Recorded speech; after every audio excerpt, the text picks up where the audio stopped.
Hello friends, आज की इस वीडियो में हम पढ़ने वाले हैं रेक्टेंगल। इस वीडियो में हम पढ़ेंगे कि रेक्टेंगल की प्रॉपर्टीज क्या होती है, उसका एरिया क्या होता है, पेरीमीटर क्या होता है और रेक्टेंगल क्या होता है। और इसके बाद आपको कभी डाउट नहीं आएगा कि इस टाइप के क्वेश्चन हम कैसे करते हैं जो रेक्टेंगल से रिलेटेड होते हैं। तो सबसे पहले हम इसकी प्रॉपर्टीज करते हैं। देखिए, एक रेक्टेंगल क्या होता है। रेक्टेंगल एक क्वाड्रिलेटरल होता है।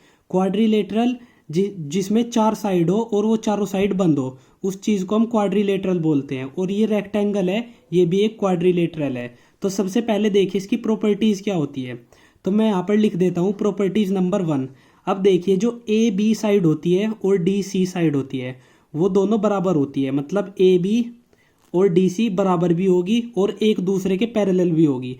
पैरेलल साइड का मतलब क्या होता है कि अगर हम ए बी साइड को ऐसे आगे तक बढ़ाएं और डी सी को भी आगे तक बढ़ाए तो ये दोनों लाइन कभी भी इंटरसेक्ट नहीं करेंगी। ये दोनों लाइन एक दूसरे के पैरेलल हो गई। ऐसे ही डी ए और सी बी एक दूसरे के पैरेलल होगी ये दोनों लाइन।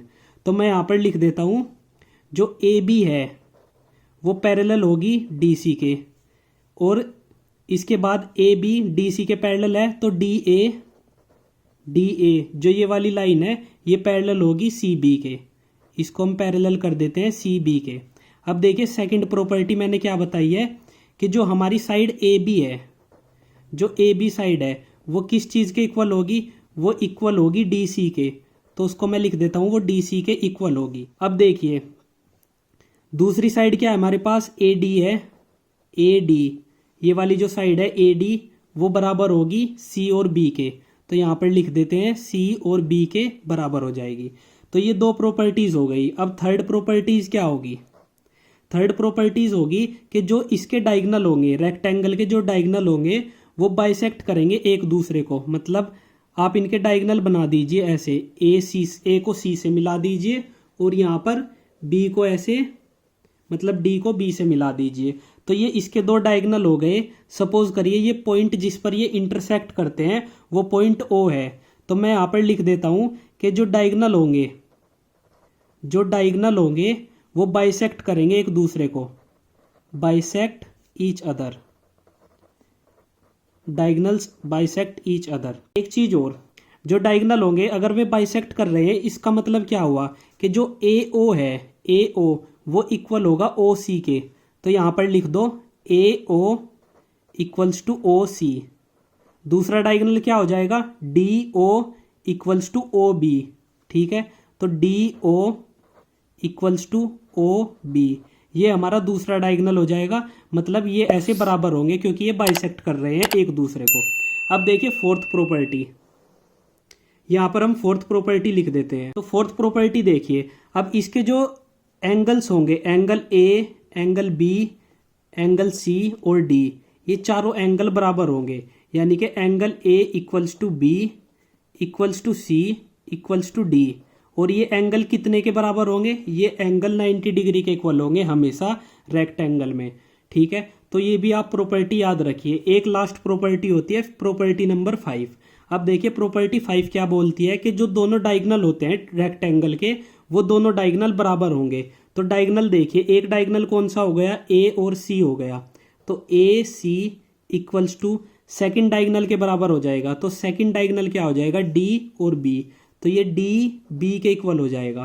तो यानी कि दोनों जो डायगोनल्स होते हैं रेक्टेंगल के वो बराबर होते हैं। तो आप ये 5 प्रॉपर्टीज डायगोनल की याद रखिए, इसके आगे कोई भी एक भी प्रॉपर्टी नहीं होती। अब देखिए हम चलते हैं डायगोनल के फॉर्मूले की साइड, कि डायगोनल के फॉर्मूले क्या होते हैं। सपोज करिए हमें डायगोनल का पेरीमीटर निकालना है, मतलब रेक्टेंगल का पेरीमीटर निकालना है। तो अब देखिए हम पेरीमीटर कैसे निकालते हैं। पेरीमीटर का मतलब क्या होता है, पेरीमीटर का मतलब होता है कि जो साइड्स होती है उनका अगर हम सम कर दे तो वो पेरीमीटर होता है। तो मैंने आपको बताया है कि ए बी जो साइड है, अगर उसको हम एल मान लेंगे तो जो हमारी डी और सी साइड होगी वो भी एल के बराबर हो जाएगी, क्योंकि A B equals to D C है। ये हमने प्रॉपर्टीज में बता दिया है। अब देखिए, अगर सी और बी को मैं बी मान लेता हूँ, ब्रेड्थ मान लेता हूँ, बी के इक्वल मान लेता हूँ, तो डी और ए भी हमारी बी के इक्वल हो जाएगी। मतलब ये भी हमारी ब्रेड्थ हो जाएगी क्योंकि A D equals to C B है। तो अब देखिए पेरीमीटर क्या होता है, चारों साइड का सम। तो हम यहाँ पर चारों साइड जोड़ देते हैं L plus B plus L plus B, L B L B, हमने चारों साइड इसकी जोड़ दी।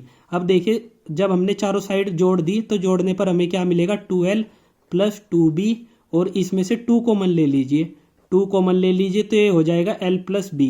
तो ये इसका फॉर्मूला है कि जो हमारा रेक्टेंगल होता है उसका पेरीमीटर क्या होता है, उसका पेरीमीटर होता है 2 ब्रैकेट L प्लस बी और ब्रैकेट बंद।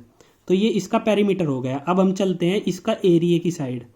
जो हमारा रेक्टेंगल होता है उसका एरिया क्या होता है, तो सिंपली उसका जो एरिया होगा वो लेंथ इंटू ब्रेड्थ हो जाएगा, लेंथ इंटू ब्रेड्थ। अब देखिए लेंथ ये है और ब्रेड्थ ये है, तो हम इसको लिख देंगे A equals to L into B.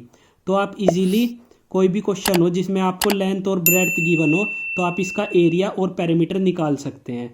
जैसे सपोज करिए लेंथ हमें दे दी 2 मीटर और ब्रेड्थ दे दी हमें 4 मीटर, तो एरिया क्या हो जाएगा, इसका एरिया हो जाएगा लेंथ इंटू ब्रेड्थ, यानी कि 2 इंटू 4 कितना आ जाएगा 8 मीटर स्क्वायर। ठीक है, तो ये इसका एरिया आ जाएगा। पेरीमीटर किस चीज़ के इक्वल होता है 2L प्लस बी, इसके इक्वल होता है पेरीमीटर। तो आप देखिए यहाँ पर इसका पेरीमीटर भी निकाल सकते हैं। 2L प्लस बी कितना हो जाएगा, L हमारा 2 है और B हमारा 4 मीटर है, तो यानी कि 2 प्लस 4 कितना हो जाएगा 6। तो यहाँ पर लिख देते हैं 6। अब देखिए पेरीमीटर निकाल दीजिए। 6 इंटू 2 कितना हो जाएगा 12, तो यानी कि 12 मीटर जो है इसका पेरीमीटर आ जाएगा इस रेक्टेंगल का। तो आप इजीली हर टाइप का क्वेश्चन रेक्टेंगल से रिलेटेड कर सकते हैं। अगर ये कंटेंट अच्छा लगा और वीडियो अच्छी लगी तो वीडियो को लाइक कीजिए। ऐसा ही कंटेंट देखने के लिए हमारे चैनल पर बने रहिए। थैंक यू गाइज, मिलते हैं नेक्स्ट वीडियो में।